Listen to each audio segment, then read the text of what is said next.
एक बार और बता दें, कुछ स्टार्ट कर सकते हैं? Yes sir. स्टार्ट कर सकते हैं, ठीक है। तो this is what velocity of m1 body after collision. This is what velocity of m2 body after collision.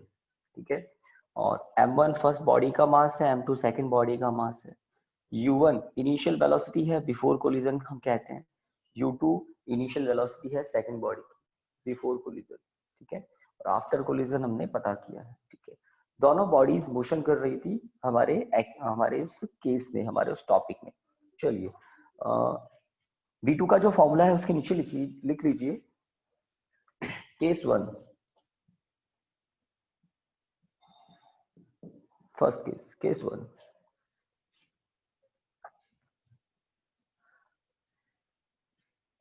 when m1 equal to m2, case 1 when m1 equal to m2, तो जब दोनों bodies equal मास की होगी तब formulas क्या हो जाएंगे। Formulas थोड़े से है ना रिड्यूस हो जाएंगे, कॉम्पैक्ट हो जाएंगे। तो पहले V1 की बात करते हैं, देन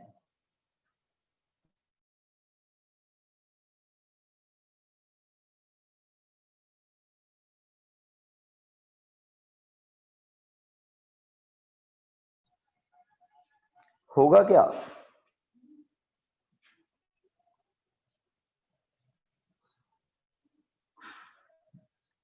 होगा क्या पहले देखें तसल्ली से। इंपॉर्टेंट बात है, जल्दीबाजी नहीं करनी, बता दें, है ना। इज इट ट्रू और नॉट?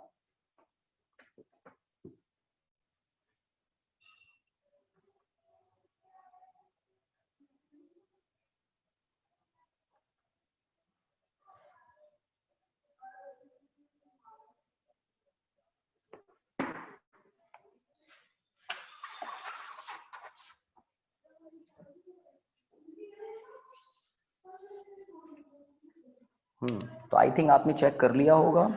और जब दोनों बॉडीज इक्वल मास की होगी तो V1 के फॉर्मूला में देखें, m1 माइनस m2 क्या आएगा, 0। इक्वल होगा तो ये 0 टर्म। ठीक है, m1 इक्वल टू m2 है, तो यहाँ नीचे आप m1 प्लस m1 2m1 लिख सकते हैं, मतलब m2 के प्लेस पर हम m1 पुट कर सकते हैं। जब इसको आप सॉल्व करेंगे तो आपको क्या मिलेगा, V1 इक्वल टू u2। ठीक है, इस फॉर्मूले में देखें, सेम कंडीशन अप्लाई करें, अगर दोनों बॉडीज के मास सेम है तो m2 माइनस m1 0 हो जाएगा, पहली बात। ठीक है, जहां जहां m2 है वहां वहां m1 पुट कर सकते हैं। ठीक है, तो नीचे आएगा m1 plus m1 2m1, that means V2 equal to क्या मिलेगा, u1। तो ध्यान रह जाए आपको, अगर दोनों बॉडीज के मास सेम हैं तो बॉडीज की वेलोसिटी म्यूचुअली एक्सचेंज हो जाती है। वेरी इंटरेस्टिंग, म्यूचुअली एक्सचेंज हो जाती है। प्रूफ करने के लिए आ सकता है ना। अगर वन डायमेंशनल इलास्टिक कोलिजन हो रहा है, किसमें, ऐसी दो बॉडीज के बीच में जिनका मास सेम है, तो आफ्टर कोलिजन क्या होता है, उनकी वेलोसिटीज एक्सचेंज हो जाती है, वेलोसिटीज एक्सचेंज हो जाती है। फर्स्ट बॉडी को वो वेलोसिटी मिल जाती है जो इनिशियली सेकंड की थी, सेकंड बॉडी को आफ्टर कोलिजन वो वेलोसिटी मिल जाती है जो कोलिजन से पहले किसकी थी, फर्स्ट बॉडी की थी। ठीक है, interesting. Okay, case 2,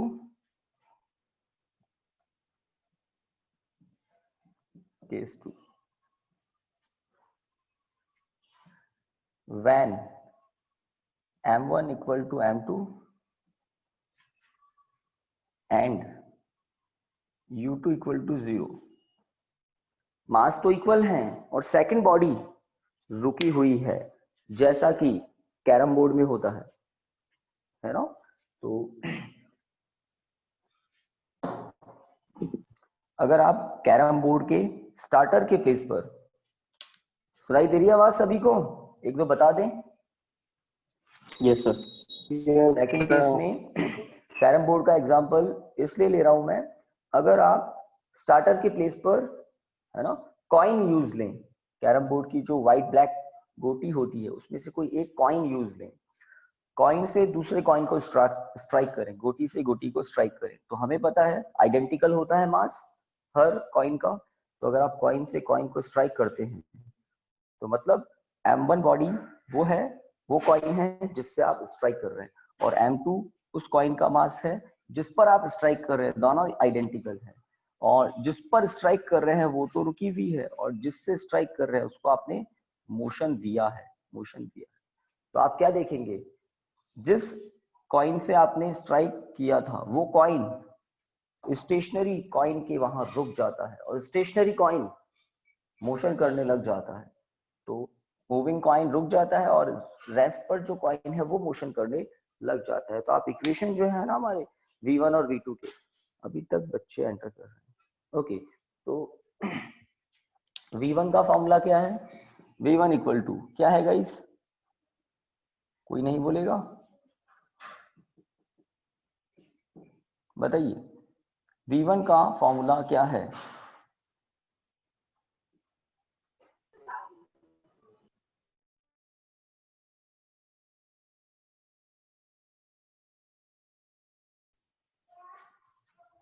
M2 U2, बताइए बताइए बताइए। हाँ भाई जल्दी बताइए, सही क्या, या यहाँ M1 माइनस M2 तो नहीं है, चेक कर लो V1 का फॉर्मूला। और अगर ये V1 का फॉर्मूला आप सही कह रहे हैं तो V2 का फॉर्मूला क्या लिखेंगे आप, V2 equal to U2 bracket M1 minus M2, यहाँ चेक कर लेना, plus 2 M1 U1 upon M1 plus M2। तो ये तो जनरल फॉर्मूला है, जनरल फॉर्मूला। इस जनरल फॉर्मूले पर हमने फर्स्ट केस अप्लाई किया तो आपको पता लग गया, वेलोसिटीज म्यूचुअली एक्सचेंज हो जाती है after collision, V1 equal to U2, V2 equal to U1। हम सेकंड स्पेशल केस क्या अप्लाई कर रहे हैं, स्पेशल का भी स्पेशल है ये, V2 इक्वल टू 0 हो जाएगा। तो अब क्या होगा, V1 equal to 0, V2 equal to U1। सही बात है क्या,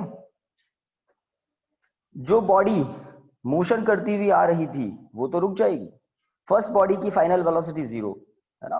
कैरम बोर्ड का एग्जांपल अच्छा है, जिस कॉइन से आप, है ना, जिस कॉइन को आप एज अ स्टार्टर यूज ले रहे हो वो तो रुक जाएगा, और जिस कॉइन को स्टार्टर ने स्ट्राइक किया वो मोशन करने लग जाएगा, और वो भी किस वेलोसिटी से, है ना, जिस कॉइन ने स्ट्राइक किया था उस कॉइन की वेलोसिटी से। तो स्पेशल का भी स्पेशल केस है सेकंड। डन गाइस, जल्दी बताएं। Yes, sir.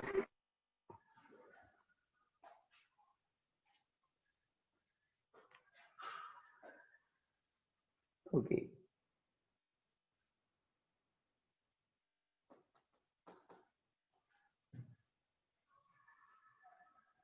तो आगे बढ़ सकते हैं मतलब, Yes, sir. है ना। चलिए आगे बढ़ते हैं। तो नेक्स्ट जो हेडिंग लिखेंगे हम आज का नया, तो ये स्पेशल केस कुछ थे जिनको समझना जरूरी था। देखिए, energy loss in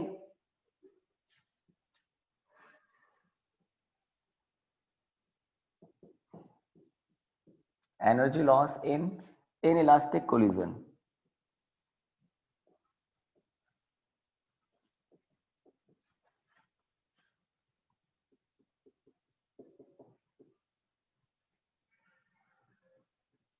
energy loss in inelastic collision।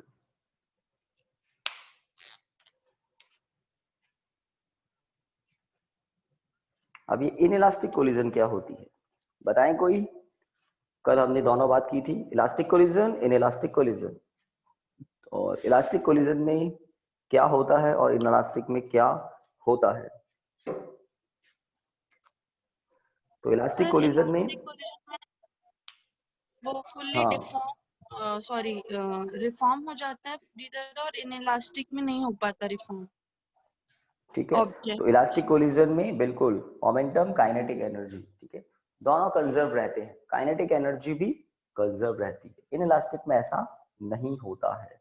Inelastic collision के और भी बहुत सारे एग्जांपल आप देख सकते हैं, लाइक अगर कोई बहुत बड़ा वुडन ब्लॉक है, वुडन ब्लॉक, और उस पर बुलेट फायर कर रहे हैं, बुलेट फायर कर रहे हैं, गन से बुलेट को फायर किया, तो बुलेट आगे जाकर उस वुडन ब्लॉक में फिट हो जाती है, इंसर्ट हो जाती है, अंदर चले जाती है और बाउंस बैक नहीं करती है ना। तो काइनेटिक एनर्जी लॉस हो जाती है, किसकी फॉर्म में? साउंड की फॉर्म में, हीट की फॉर्म में।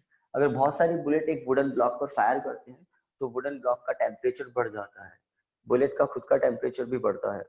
तो अगर हीट जनरेट हो रही है, दैट मीन्स वो किस कॉस्ट पर होती है? तो हीट किस कॉस्ट पर जनरेट होती है?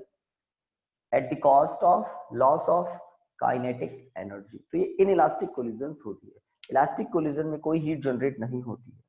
गैस के जो मॉलिक्यूल्स होते हैं, हम जिस एनवायरनमेंट में रहते हैं, आईज से तो हमें दिखाई नहीं देते, बट कहते हैं गैस के मॉलिक्यूल्स रैंडमली मोशन करते रहते हैं। जब गैस का मॉलिक्यूल्स स्ट्रेट चलता है, दूसरे मॉलिक्यूल से कोलिजन करता है, तो वो अपना पाथ बदल लेता है। और गैस के मॉलिक्यूल्स में जो कोलिजन होती है वो इलास्टिक कोलिजन होती है। अगर ऐसा नहीं होता तो ऑटोमेटिक रूम का टेम्परेचर बढ़ जाता, क्योंकि गैस के मॉलिक्यूल्स के बीच में कोलिजन तो होती ही रहती है। और अगर कोलिजन होती है और वो अगर इनइलास्टिक हो तो काइनेटिक एनर्जी लॉस होगी हीट की फॉर्म में, टेम्परेचर बढ़ जाएगा, बट ऐसा नहीं होता।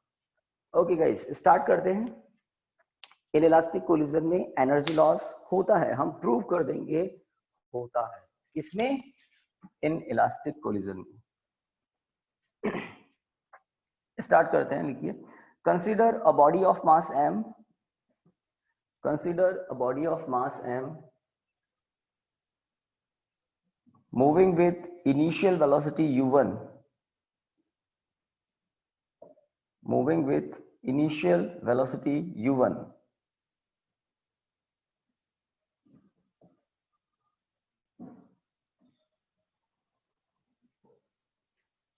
ओके। ऑडियो वीडियो सभी के ठीक चल रहा है? बताते जाएं। Yes sir. ठीक है, ओके। तो यहाँ पर डायग्राम में भी देख लें आप, m1 मास की बॉडी u1 वेलोसिटी से किस डायरेक्शन में आ रही है? यहाँ पर मुझे m2 पुट करना है। कहां पर आ रही है? m2 मास की बॉडी पर कोलिजन करने के लिए आ रही है, जो कि m2 मास की बॉडी रुकी हुई है। और ये कोलिजन कैसा होगा? ये कोलिजन होगा इन इलास्टिक कोलिजन। कोलिजन के बाद दोनों बॉडीज साथ साथ मोशन कर रहे हैं।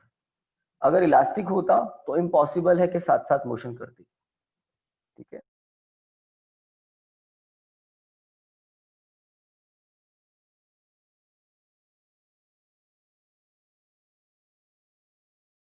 v वेलोसिटी से मोशन कर रहे हैं और ये हैं मासेस। तो आपने लिखा consider a body of mass m moving with initial velocity u1, moving with initial velocity u1। it makes collision, it makes collision with another body, it makes collision with another body of mass m2 which is at rest. It makes collision with another body of mass m2 which is at rest, which is at rest, which is at rest.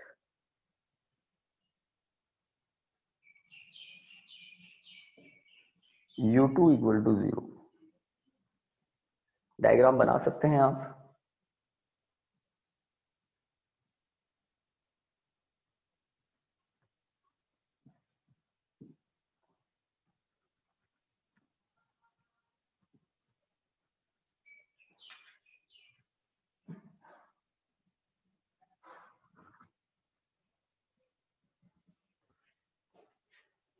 तो सब कुछ एक ही line पर है। हो जाए तो मुझे बताना।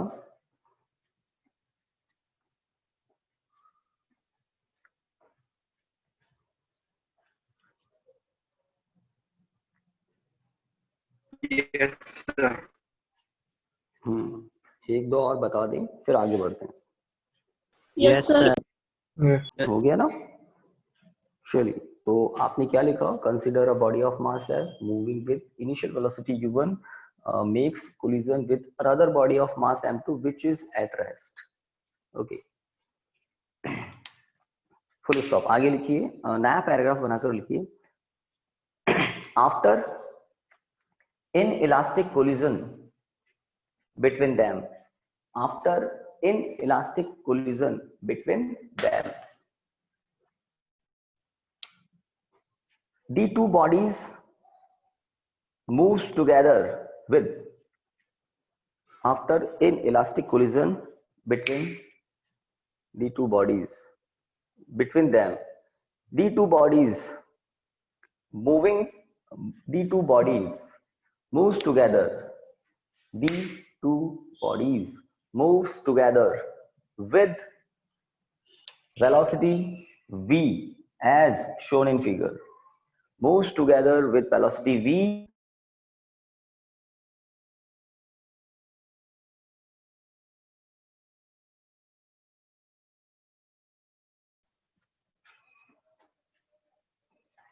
हो गया। यहां तक एज शोन इन फिगर तक कर लिया काम? जल्दी बताइए। Yes Yes, sir. sir. हो गया ना? चलिए, तो आपको इनइलास्टिक कोलिजन की डेफिनेशन के अकॉर्डिंग क्या पता है? लीनियर मोमेंटम कंजर्व रहता है, काइनेटिक एनर्जी का लॉस हो जाता है। ठीक है, तो लाइन चेंज करके लिखिए, from from conservation of linear momentum, from conservation of linear momentum,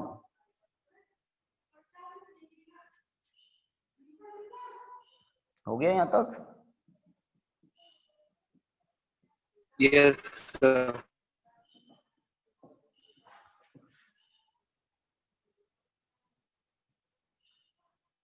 तो क्या लिख सकते हैं? From conservation of linear momentum हम क्या लिख सकते हैं? m1 u1 equal to m1 plus m2 v। बात सही है क्या? Yes sir. तो बड़ा सा डेरिवेशन होगा, है ना? तो इसको ऊपर से लिखना स्टार्ट करता हूं मैं, m1 u1 equal to m1 plus m2 v। तो LHS में क्या है?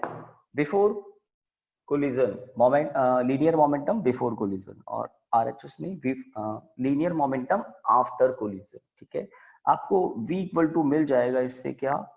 m1 u1 upon m1 plus m2, equation 1, equation 1। Done guys?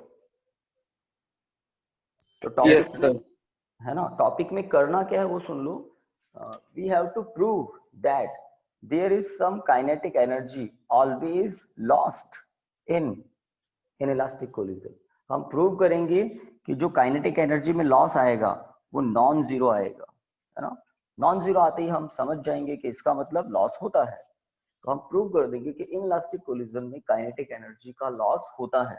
Linear momentum theory कहती है कांस्टेंट रहता है, कंजर्व रहता है। चलिए, इक्वेशन 1 हो गया, लिखिए, kinetic energy of the system before collision, kinetic energy of the system before collision,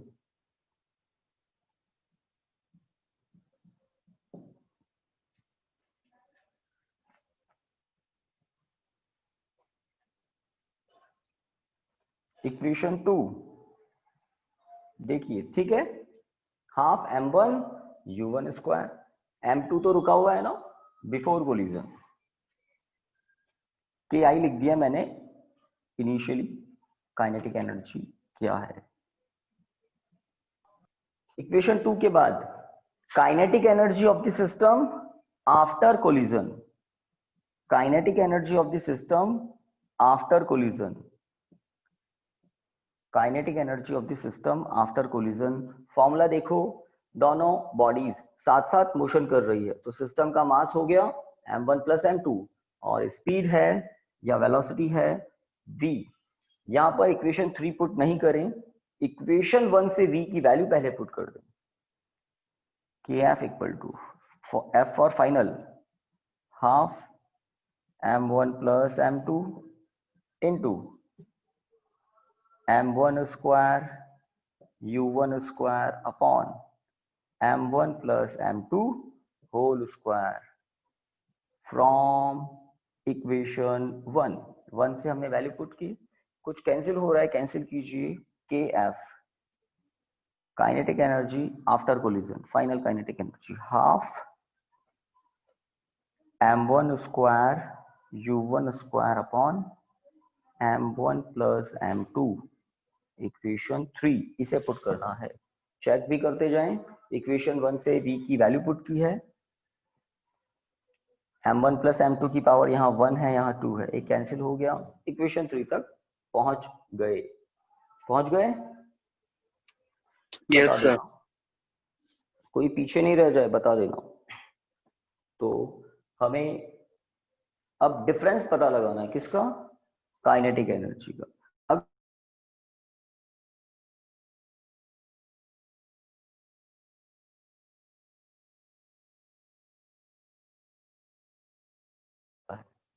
अगर आप क्या पता करें, के आई माइनस के एफ, ध्यान दे किसको किससे सब्ट्रैक्ट कर रहा हूं उस पर गौर फरमाएं। इनिशियल काइनेटिक एनर्जी को सब्ट्रैक्ट कर दिया फाइनल काइनेटिक एनर्जी से। अगर ये डिफरेंस कैसा आ जाए, पॉजिटिव, तो क्या पता लगेगा, कौन सी इंफॉर्मेशन मिल जाएगी हमें? डिफरेंस पॉजिटिव आने पर क्या इंफॉर्मेशन मिलेगी? Initial kinetic energy minus final kinetic energy अगर पॉजिटिव आ जाए तो क्या इंफॉर्मेशन मिलेगी?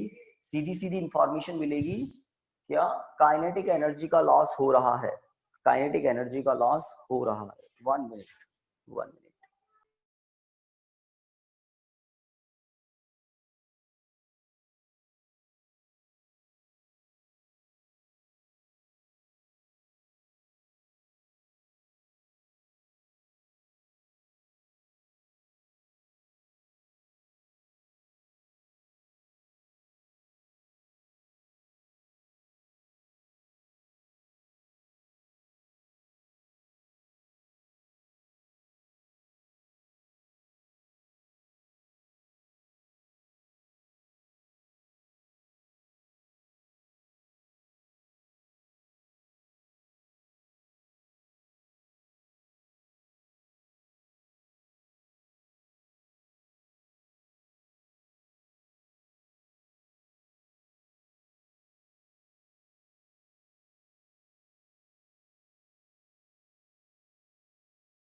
हेलो, यस स्टूडेंट,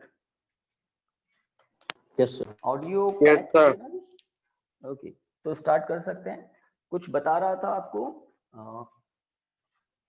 अगर डिफरेंस पॉजिटिव हुआ तो हम श्योर हो जाएंगे एनर्जी लॉस होता है, अगर डिफरेंस 0 हुआ इसका मतलब कोई एनर्जी लॉस नहीं होता। तो हम देखते हैं क्या होता है। इक्वेशन 3 के बाद लिखिए, इफ डेल्टा के be the loss in kinetic energy if delta k be the loss in kinetic energy, then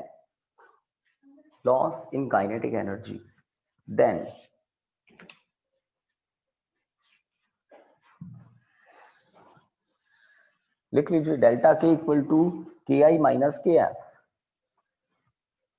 delta k equal to ki minus kf। Okay, value put कर दें इक्वेशन 1 से, 1 से नहीं, कहां से, इक्वेशन 2 से, इक्वेशन 3 से। इक्वेशन 2 3 से वैल्यू पुट करते हैं, half m1 u1 square minus half m1 square u1 square upon m1 plus m2।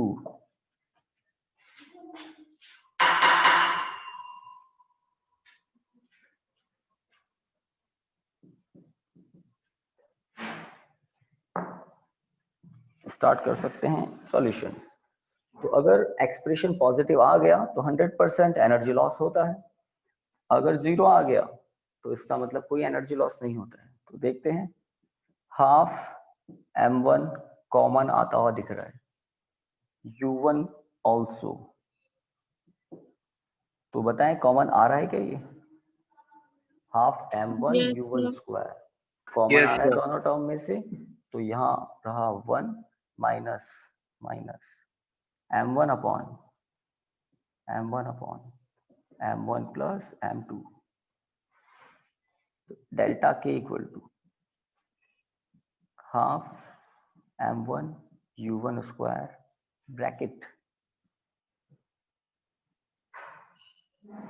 m1 plus m2 minus m1 upon m1 plus m2, तो m1 plus m2 minus m1, delta k equal to half m1 u1 square bracket m2 upon m1 plus m2।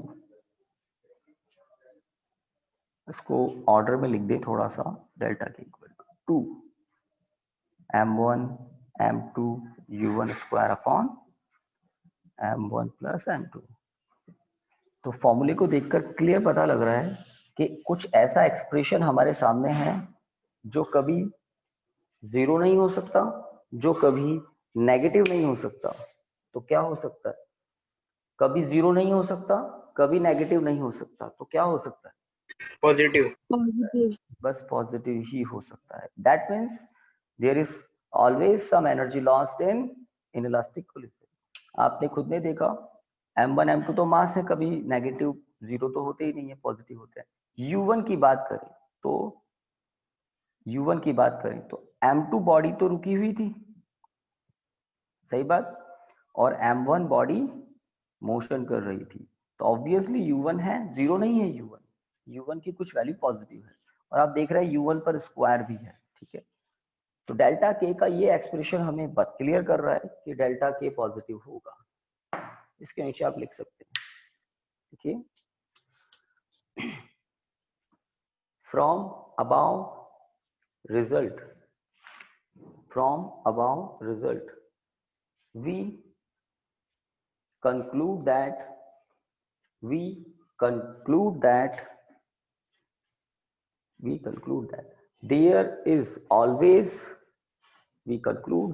there is always some kinetic energy lost. There is always some kinetic energy lost in inelastic collision. तो prove करने के लिए आ सकता है, show that in inelastic collision there is always some loss in kinetic energy। तो इस expression से पता लगता है, हो जाएगा काम। Yes sir. तो कुछ मैं बोलता रहता हूँ, well begin is half done. तो डेरिवेशन का जो स्टार्ट होता है वहां ध्यान देना होता है। हमने एक बॉडी को रेस्ट पर माना था, m2 बॉडी रुकी हुई थी, m1 बॉडी मोशन कर रही थी, तो काम आसानी से हो गया।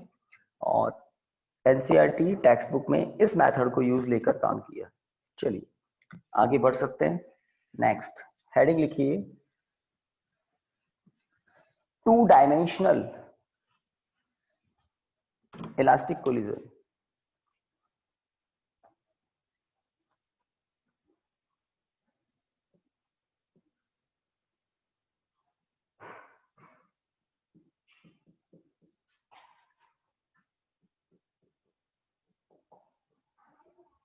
टू डी इलास्टिक कोलिजन, तो ये टॉपिक आपके टेक्स्ट बुक में है, एनसीईआरटी में है, बट है ना इंट्रोडक्शन है इसका, कंप्लीट एक्सप्लेनेशन, कंप्लीट फॉर्मूलाज नहीं है। तो कुछ इंट्रो है, तो डायग्राम है उसमें, और कुछ इक्वेशंस बना रखे, इनिशियल इक्वेशंस बना रखे।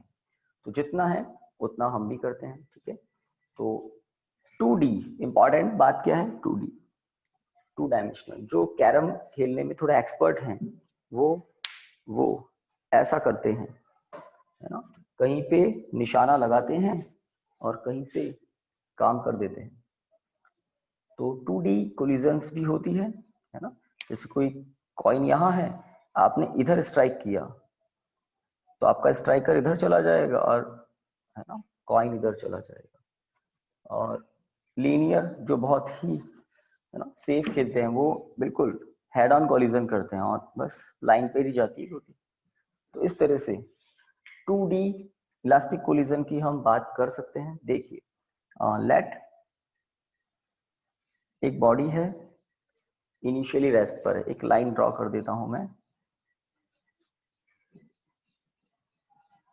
ये एक हॉरिजॉन्टल लाइन है, ठीक है। एक बॉडी है कोई दूसरी of mass m1 of initial velocity u1, this is of mass m2 initial velocity 0।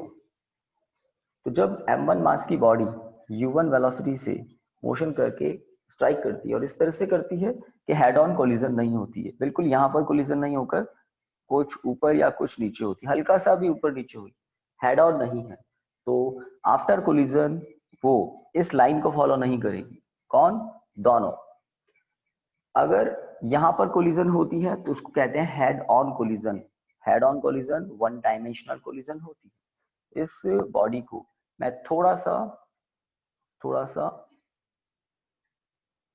Down कर देता हूं, ये लीजिए, तो आपको डायग्राम में भी क्लियर दिखेगा कि जो बॉडी आ रही है वो इस लाइन पर नहीं है। तो this is the motion, the direction of motion. तो जब ये यहाँ पर कहीं कोलिजन करेगी तो सेकंड बॉडी जो है वो कुछ इस डायरेक्शन में चली जाएगी। This is the path of second body. Let v2 velocity से मोशन कर रही है सेकंड बॉडी, और फर्स्ट बॉडी कुछ डिफरेंट डायरेक्शन में चली जाएगी। This is the path of second body. Carrom का एग्जाम्पल बहुत प्रैक्टिकल एग्जाम्पल है, और बिकॉज आपने खूब देखा होगा इसलिए काफी सूटेबल रहता है, काफी कंफर्टेबल रहता है समझने के लिए। तो आपने है ना, आप बड़े एक्सपर्ट हैं, आपने कुछ इंक्लाइंड स्ट्राइक किया है, इंक्लाइंड, हेड ऑन कोलिजन नहीं किया आपने कॉइन पर। ये आपका स्ट्राइकर है और ये आपका कॉइन है, आपने हेड ऑन कोलिजन नहीं करके कुछ इंक्लाइंड कोलिजन किया है। तो कॉइन कहीं और जाएगा, स्ट्राइकर कहीं और चला जाएगा। ओके, अब एंगल की बात करते हैं।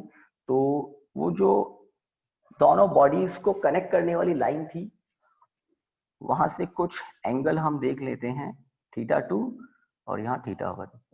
θ1 θ2 एंगल्स हैं। हॉरिजॉन्टल डायरेक्शन से m1 मास की बॉडी θ1 एंगल बना रही है और m2 मास की बॉडी θ2 एंगल बना रही है। वेलोसिटीज मैंने शो की है, फर्स्ट बॉडी के लिए v1, सेकंड बॉडी के लिए वेलोसिटी है v2, ठीक है। डायग्राम बना ले और मुझे बता दें कि हो गया। तो इंट्रो है, इंट्रो हम कर लेते हैं इसका।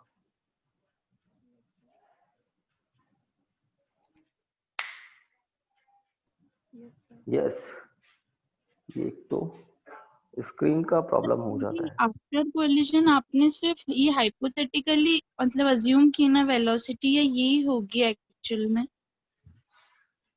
नहीं, मतलब वेलोसिटी को तो बचपन से v से ही लिखते हैं ना। नो सर, मतलब इनकी डायरेक्शंस, मतलब ये डायरेक्शन तो आप किधर देखो ना, जाएंगे? इधर देखो ना, इधर देखो ना, ये एरो आपको दिख रहा है, ये जो लाइन है ना, इसके कहीं सेंटर यस से सर। पास हो रही है, तो अब ये यहाँ स्ट्राइक करेगी, तो M2 मास की बॉडी ऊपर ही जाएगी, कोई हाइपोथेटिकल नहीं है, प्रैक्टिकल। Okay sir. इसका डायरेक्शन इधर हो जाएगा। चलिए, पहले हो जाए तो बताना है ना। मुझे लगा आप सिंबल की कह रहे हैं, तो वेलोसिटी के लिए तो जनरली v यूज लेते हैं हम, m1 के लिए v1, m2 के लिए v2। हाँ, ये एरो अगर ऊपर होता तो मैं m2 को नीचे भेज देता, m1 को ऊपर। इसको भी देख लो ताकि ये जो हाइपोथेटिकल वाली बात है वो क्लियर हो जाए। अगर ये m2 m1 मास की बॉडी थोड़ा सा ऊपर चलती हुई आती, तो ये यहाँ कहीं स्ट्राइक करती, तो m2 मास की बॉडी इधर आती, m1 मास की बॉडी फिर ऊपर जाती, है ना। तो सब कुछ डिपेंड करता है पॉइंट ऑफ कोलिजन पर। पॉइंट ऑफ कोलिजन कहाँ है? अगर हेड ऑन होता है तो 1D मोशन हो जाता है, 1D कोलिजन हो जाती है। तो बिल्कुल ठीक है, बिल्कुल प्रैक्टिकल है। हो जाए तो बताना है ना डायग्राम।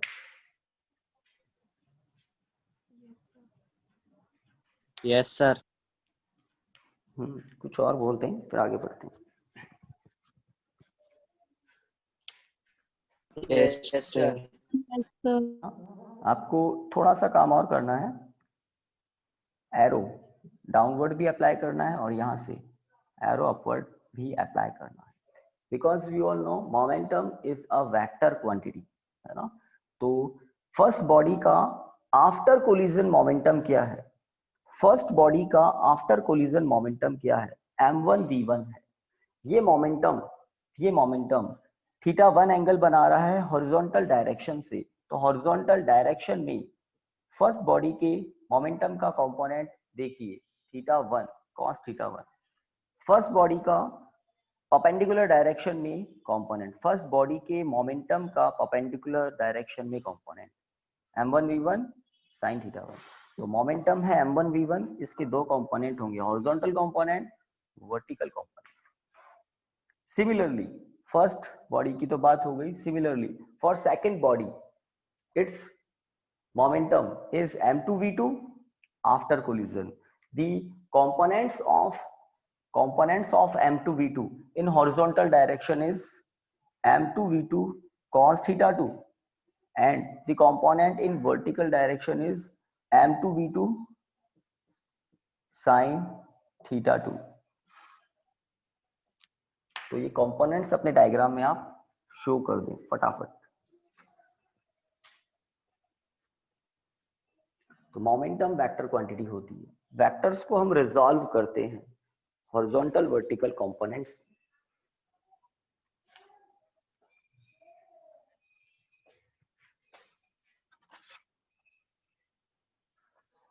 हो गया काम?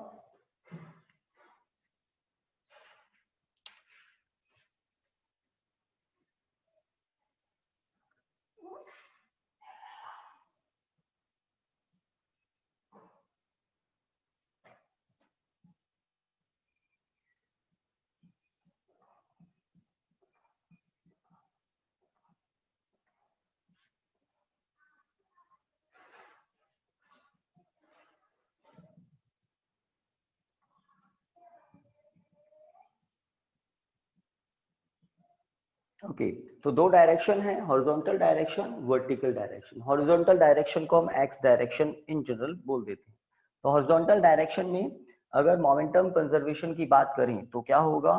m1 u1 equal to m1 v1 cos theta 1 plus m2 v2 cos theta 2, equation 1। ध्यान दें, कोलिजन से पहले मोमेंटम कितना है गाइस? जल्दी बताइए। हॉरिजॉन्टल डायरेक्शन में, हॉरिजॉन्टल डायरेक्शन में, एक्स डायरेक्शन में m1 v1 है ना, v2 तो u2 तो जीरो है, ओनली m1 u1 है। आफ्टर कोलिजन हॉरिजॉन्टल डायरेक्शन में मोमेंटम कितना है? दोनों बॉडी का है, m1 v1 cos theta 1 first body का हॉरिजॉन्टल डायरेक्शन में momentum, m2 v2 cos theta 2 second body का हॉरिजॉन्टल डायरेक्शन में मोमेंटम। तो सिस्टम का टोटल मोमेंटम ये हो जाता है, बिकॉज मोमेंटम कंजर्व रहता है, वेक्टर क्वांटिटी है, तो हॉरिजॉन्टल डायरेक्शन में मोमेंटम कंजर्वेशन से ही in X direction. and in y direction. तो y डायरेक्शन में मोमेंटम कंजर्वेशन अगर अप्लाई करें तो पहले बताइए, 1 मिनट लिख रहे हैं तो रुक जाइए, कोलिजन से पहले y डायरेक्शन में मोमेंटम कितना है? What is the momentum of the system before collision? 0। Zero. मानते हैं? 0। और कोई नहीं मानता? Yes sir 0। डायरेक्शन में कोई मोमेंटम था क्या? नहीं था, इसलिए 0। आफ्टर कोलिजन ये भी है, ये भी है, तो क्या करें? m2v2 sin theta 2 minus m1v1 sin theta 1। That's it. इसका मतलब इन दोनों के मैग्नीट्यूड 100% सेम होंगे, सेम होंगे, सेम होंगे। 0 आ रहा है ना? That is m2v2 sin theta 2 equal to m1v1 sin theta 1। Equation 2। What about kinetic energy? ये तो है conservation of momentum, linear momentum. What about kinetic energy? From conservation of kinetic energy हमने हेडिंग लिखा था 3D elastic collision. 3D 2D? 2D। 2D। तो ये 2D चल रहा है, x axis y axis. Okay, तो 2 इक्वेशन बन गए, तो ये हमारा ऑलमोस्ट काम हो गया है। लास्ट इक्वेशन और बनानी है, टॉपिक इतना ही है। आपको डायग्राम को देखना था और थोड़ा सोचना था इक्वेशन बनाने के लिए। और एक्चुअल में टॉपिक क्या होता है, जब कॉलेजेस में जाते हैं, मैकेनिक्स बहुत डिटेल में जब पढ़ते हैं, तो आपको फाइनल वेलोसिटीज पता करनी होती है, v1 v2 पता करने होते हैं, बट इक्वेशंस बनाकर काम कंप्लीट करना है आपको। इक्वेशन तक का काम कंप्लीट करना है। इक्वेशन 2 के बाद लिखिए, अभी आप अपने आप करेंगे, लिखिए, है ना? From conservation of kinetic energy, from conservation of kinetic energy. बताइए क्या लिखें? आप जो बोलेंगे वही लिख देंगे। From conservation of kinetic energy क्या लिखें? Sir K initial equals to half m1 u1 square। Half m1 u1 square equal to half m1 v1 square plus half m2 v2 square.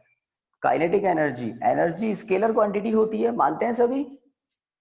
Energy scalar quantity होती है। तो LHS में क्या है? Kinetic energy of the system before collision. RHS में क्या है? Kinetic energy of the system after collision, है ना? तो ये इक्वेशन होगा आपका इक्वेशन 3, और इसके साथ 2D कोलिजन भी ओवर होता है। ठीक है, तो कल हम हो सकता है चैप्टर की एंडिंग करेंगे, जो भी कुछ टॉपिक्स नए मिलेंगे उनको कवर करेंगे। ओके स्टूडेंट, तो डायग्राम पर फोकस करना था, कंपोनेंट्स को कैसे रिजॉल्व करते हैं। Kinetic energy, energy scalar quantity होती है, एंगल का कोई रोल ही नहीं है, सीधा सीधा मैग्नीट्यूड ओनली। Done guys? बता दें एक बार equation 3। Yes sir. Yes sir.